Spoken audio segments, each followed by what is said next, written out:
जाहिर तौर पर, और देखिए बात अब दिल्ली की होगी। देश की राजधानी दिल्ली में बारिश से प्रदूषण आखिरकार धुल गया। लगभग 80 दिनों में 28 दिसंबर को सबसे साफ हवा रही है। बारिश ने दिल्ली की हवा को साफ कर दिया।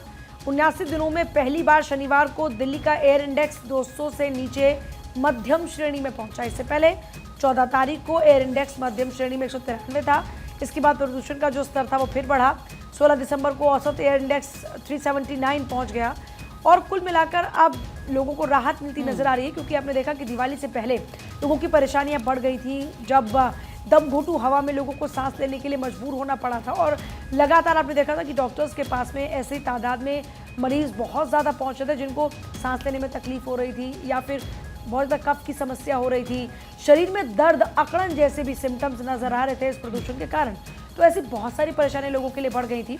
अब बारिश, जो कि रिकॉर्ड तोड़ बारिश हुई, क्योंकि 101 साल का रिकॉर्ड टूटा दिल्ली में जो बारिश हुई दिसंबर में, बरसात का 101 साल का रिकॉर्ड टूटा। और ऐसे में लोगों को राहत भी मिली है, क्योंकि अब जाकर जो AQI का लेवल है वो कम से कम मध्यम श्रेणी में पहुंच गया। और देखिए बहुत अच्छी हेडलाइन दी गई है मेरे अखबार में, हैप्पी न्यू ईयर।